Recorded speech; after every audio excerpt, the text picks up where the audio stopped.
You're listening to Sports on Tap, part of the NEO Sports Insiders Network. Here are your hosts, Rob Troutman, Josh Jeffy, Ed Dick, and Sean Duffy.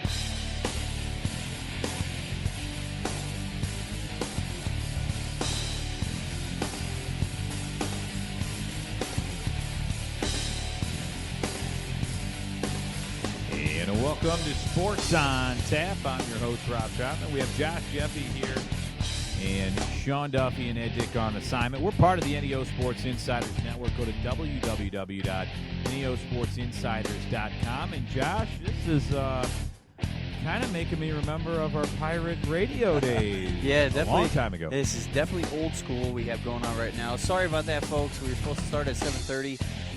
Some technical difficulties as usual, but we made it through and we are on live on Mixler right now. I mean, whoever knew that we had bad XLR cables? Those cables never go bad, but today apparently we had two that were just junk. Yeah, not good, not good. But, Rob, one thing that is good, and it's what everyone's talking about, is the NBA Finals currently right now. Cavaliers back in it with a big 112-97 victory this past Sunday. And then they move on to Game 6 back here in Cleveland. That is the good thing because, I don't know about you, Rob, but going into Game 5, I didn't feel pretty confident. In fact, I put on Twitter that morning, I just woke up with a feeling that it wasn't going to go very well. And I was hoping I would be wrong, and I was. And so Game 6 tomorrow, live at the Q, 9 o'clock tip. These 9 o'clock tips are killing me when you have to get up early. Oh, yeah. I mean, they're tough, but if you think about it, on the West Coast, it's 6 o'clock. Who cares about them? So, but you know what? I think, the Cavs got a big win, and LeBron and Kyrie just went off, 41 points apiece. No doubt.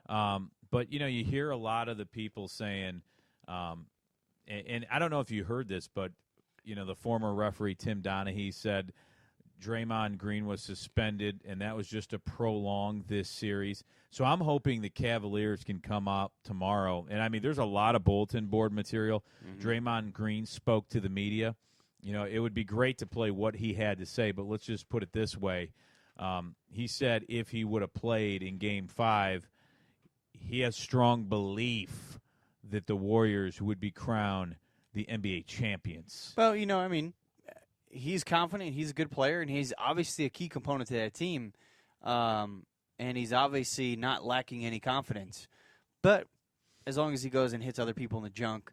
I mean, I'd like to ask him personally how is it that he is the only guy out there that finds guys' jewels? I mean, what is going on, Draymond? Well, here's the thing. When it comes to the suspension, honestly, do I think he should have been suspended for Game 5? No, I do not. I thought his actions, what he did in Game 4 wasn't as bad as what he did in the Oklahoma City series. But it doesn't make it right. No, it doesn't make it right at all. I mean, let's remember that same play. To me, it was comparable to Dante Jones hitting Bismack Biyombo at the end of that game. It kind of was comparable to that. And I said, how many times, and I understand, it didn't look terrible. But at the same time, how is it that he continually keeps doing this? I mean, with Steven Adams, I'm shocked. I was almost shocked that he wasn't suspended there. Mm-hmm. I mean, that was awful. And he did it more than once in that series. And, they gave maybe, a technical maybe? I don't even know if they gave him a foul or. Yeah, flagrant. But, I mean, to me, it's just unbelievable that he continually does this. I mean, if you're the NBA, you have to step up and do something. This guy has continued to do it, and he does it at the worst times. I mean, sorry if he does it in the finals when it matters most. I mean, you can't keep a guy like that in the game if he's breaking the rules. I mean, he broke the rules. You suspend him. I don't care what game it's in. If it's Game 6 going into Game 7 and he does it, tough luck, Draymond. I guess you should have thought about that before your arm goes up into a guy's jewels. Yeah, and I agree with you. I think, from the other's point of view, there's a certain level of inconsistency, and that happens with the fouls that are during the finals. When they look at flagrant fouls, they look at the replay. It just seems like the calls are inconsistent. And from a Warriors perspective, even though I don't like their fans. From a Warriors fans' perspective, I could see why they would be upset. And I could see why they booed LeBron, and I had to laugh at the people that on courtside and during Game 5 that were doing the whole whiny, crying face to LeBron, and they had the LeBron pictures of him with that wincing face that you see all over the place. And you got to give LeBron credit. He really just put all that noise aside and actually, to me, for the first time in the series, really took over a game, and that's exactly what the Cavs needed for that. But, as far as Draymond Green goes, that is who he is. That's how, that's what kind of a player he is. He's that player who, one, we really don't like him because he is really good. No, I'll give him credit. He is good. He is not a great player. He is a very good player. He's a very good player. He's definitely one of the top players on the Warriors, and you could see how important he was, especially during Game 5. But, he's the type of player that will talk trash, and he'll look, and he doesn't care. Obviously, he doesn't. He doesn't care about bulletin board material because that's what he provided today. And I just think that tomorrow night's game at the Q is going to be an awesome atmosphere. Oh, it's got to be rocking. I mean, there is going to be loud. And I think that the Cavaliers fans in attendance will give Draymond Green the same kind of ovation that the Warriors fans gave LeBron in Game 5, for sure. Well, and I hope the fans come with some bulletin board material themselves, with some great pictures of Draymond Green. Make some jokes about Draymond Green. I mean, come to play with some posters. Get on TV. Be loud the whole entire game. I love the defense chant. When it gets really loud. You see that commercial of Draymond Green with the peanut butter and jelly sandwich? Which one was that? Oh, I forget. I think I do. It might be like State Farm or something like that. If I was a commentator for the Cavs, if someone threw down a dunk on Draymond Green, like, Draymond Green's obviously not having a peanut butter and jelly sandwich. He's having a peanut butter and jam because he just got jammed on. Whoa! Bam! I just made that up right now. Nice. That's pretty good, isn't it? Yeah, that's not bad. I kind of like that. Well, yeah, he's the guy that you love to hate for sure. But I hate to say it, he's the kind of guy, though, you'd like to have on your team. Oh, there's no doubt. I mean, he's a really good defensive player, and it showed because Iguodala is usually a pretty good defender on LeBron, and LeBron absolutely torched him. And that's the same. Kyrie Irving, Steph Curry had no answer for Kyrie Irving, but Steph Curry had a pretty good game himself. Klay Thompson for a while. I mean, those two were a great combination. No doubt. Iguodala had a good game. I think he had like 10 points, 15 rebounds. Mm-hmm. But overall, the Cavaliers couldn't be stopped. I thought Richard Jefferson added a lot of energy to the team. J.R. Smith had 10 points. Have you seen Richard Jefferson, some of his interviews in his Snapchat? Dude is hilarious. Dude, if you want a really good – if you're on Snapchat, which I'm not even on Snapchat right now, but my wife is, and she shows me, Richard Jefferson is hilarious. I know. I just signed up for Snapchat. Because of Richard Jefferson. Yes. And I don't exactly know how to use it or anything like that, but yes, he's a dynamite follow on Snapchat for sure. Well, and he shows everything leading up to games, in between games, road trips. I mean, he shows everything. I mean, he probably is on there every single day for I don't know how long, but it's pretty cool. Along with his little Kev. That's pretty funny. If you've never seen that picture is pretty good. But he brought a lot of energy. So did Tristan Thompson. He had 15 rebounds in that game in Game 5. And it was just fun to watch the team, the way they played. They obviously kept feeding Kyrie and LeBron. The thing I worry about a little bit is the fact that they're not passing the ball and spreading it around as much as they did in the Eastern Conference playoffs. I thought they were really good in passing and getting more people involved, and I feel like this series they really changed the offense dramatically from what that offense was. What do you feel about that? Yeah, I agree. They definitely went away from ball movement, and that was evident in the first two games of the series where the ISO ball or hero ball, as everyone's calling it, really took hold, and you could really tell. Game 5, though, however, hero ball and iso ball look pretty good when the guys are hitting their shots. In a particular situation like that, when you're hitting your shots and you can't really miss anything, that's when it is good. Unfortunately, I think that's what we're going to have to be dealing with here. Is going to be for the next 2 games. You're going to be seeing a lot of that iso ball. But as long as the Cavs can hit shots and like LeBron can drive to the lane now that Andrew Bogut is out of the game, out of the series, that could be very beneficial. And that could what can keep the Cavs in the game and possibly win the next game, if not both games. And that's what they need to do, is really do that. But other guys need to step up and take some of the pressure off LeBron and Kyrie, because let's face it, they're probably not going to have a game like that again, at least the 2 of them. Shooting the ball, especially for Kyrie, I don't think, this is my opinion, but I don't think he's going to have another game like that. Not that good where he's hitting, over 70% of his shots. And that's a challenge to Kyrie if you're listening to our podcast right now. Have a better game. I hope 41 he does. Points. But, we'll talk about him a little bit later in the second segment here. But, Kevin Love's got to come up and be more aggressive. J.R. Smith has got to hit some shots, although he's playing great defense. He played really great defense in Game 5. Richard Jefferson is coming off and providing some solid play. Earth to Channing Frye. He's been non-existent. Well, how about Earth to the coaches to put Channing Frye no in, doubt. maybe? Because no he doubt. hasn't really had too many minutes in there. So I agree. And same thing with Matthew Dellavedova. If he wants to show up to the finals anytime now, he can. Yeah, he hasn't been hitting many shots. And, his time has kind of been limited as well. Last year, he played a lot of minutes because he had to. Well, Game 5, he was limited because he had 3 fouls in 3 minutes when he was in the ballgame in the second quarter. Well, let's put it this way. Some of his fouls were very questionable. Boxing out Anderson Varejao. Yeah, that was a flop. Anderson Varejao had his arms around no doubt. Delly's chest. Delly falls backward because he grabbed him and pulled him on top of him. And, I used to enjoy Anderson Varejao's excitement and energy, but he was ridiculous in Game 5. And even at one point when we were a Cavs fan, we were like, all right, dude, he's flopping quite a bit. I loved him, but my Lord, what an actor. And you know what?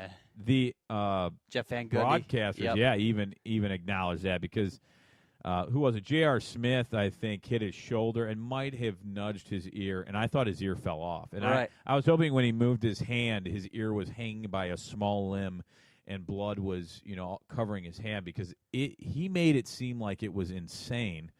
But that, he gives you the energy. He turned around in Game 4, I think it was, in Cleveland. Mm-hmm. I think he really was kind of a turning point in that game. He got, I think, a charge called. He got a few rebounds. I thought a little, some of his calls, he got a few calls in that game that I thought just kind of switched the game around a little bit. And, that's when the Cavs were winning. And then all of a sudden, Golden State won a little bit of a run. And I thought that really was a pretty big difference in the game. And when he came in Game 5, I'm like, they're trying for the same thing. Just that little bit of energy and a change of momentum in the game to give it back to Golden State. You know what? Give the Warriors credit. When Varejao came in, he did provide that little bit of spark. Got a couple fouls called there. But give credit to the Cavs. They did not succumb to the runs that the Warriors had. They kept right with them, and they battled. That first half on Sunday was awesome. Basketball just going back and forth. Klay Thompson that was against a heavyweight bout. LeBron and Kyrie. So that's one thing that the Cavs have to do looking forward to Game 6 here is stop those runs. The problem that they've had in this series thus far is they haven't been able to contain and manage through the runs that the Warriors can go on. They are high-powered offense. But in Game 5 they did. So hopefully that's a little precursor of what we'll see. Now, I'm a little skeptical. I want to see how the Cavs come out afterwards. I'm still – this may sound wrong, Rob, but I'm still questioning the toughness of the Cavaliers. I had a real big question before Game 5. I didn't think they were going to be tough enough to go out there in Oakland in a closeout game and win. And they did. They showed that they could do it. Now they got to do it again. I put on my Twitter, I posted on Twitter a couple times now, there is, no team has come back in 32 times in the finals, or this is the 33rd. No team has come back in history from a 3-1 deficit. So I post on my Twitter, don't read the history books, write them. So, that's right. Write history. Make history. Yeah, and that's what you got to do. And wouldn't you know, that would just be a classic fairy tale ending to our championship drought. It happened for the Red Sox. They were down 3-1 in the ALCS back in whenever that was, 2000 and something, and they broke the curse. So it could happen. Will it happen here? Who knows? You know what? That's what I said. That would make for just an absolute perfect story if the Cavs could pull out Game 6 and then have a chance at Game 7 and win Game 7. I think it would be an absolute great story. Obviously, everyone would say the curse is over. And, then it would be one out of 32 teams that have gone down 3-1 that wins. But it's going to be interesting to see. I think the Cavaliers can do it. They're going to have a battle on their hand. But like we haven't really talked about Andrew Bogut being a Bogut. That came off the tongue not too great. But easy. But, the center for Golden State, in my mind, it's not like it's in, like Steph Curry or Klay Thompson, but he is a pretty important part of their team where I feel like blocking shots and defensively as a center for them, he can have an impact that way. He's very good. He's a really good passing center as well. And I feel like that's a pretty important piece that is now out for the finals. They'll have Ezeli probably take his place, but what do you think about Bogut being out the rest of the finals here? Well, I don't think it makes a huge difference on the offensive end for the Cavs or for the Warriors. It does make a difference for the Cavs, though. They're lacking that inside presence that was obviously pretty prevalent here in the first few games where Bogut had those nice block shots. Now that's not going to be there. So let's see how the Cavs kind of absorb that and go into the hole and maybe get some baskets real close like LeBron did in Game 5. Let's see if the other Cavaliers could do that. And it's going to help the Cavs. I mean, he is a starter on the team, and he did provide some defense, a little bit of offense, and we'll see where it goes from here. But I'm thinking it's a good thing for the Cavs. Now it's up to the Cavs. It's not a bad thing. No, it's up to them to take advantage of it for sure.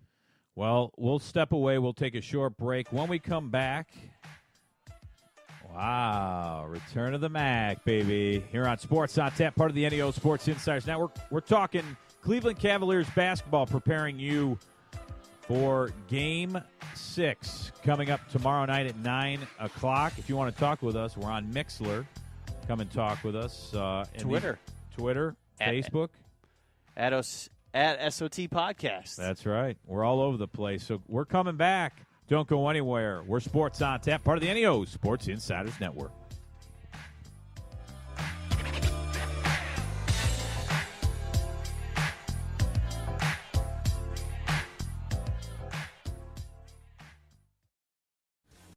For the best coverage of Cavs, Indians, and Browns, check out NEOSportsInsiders.com.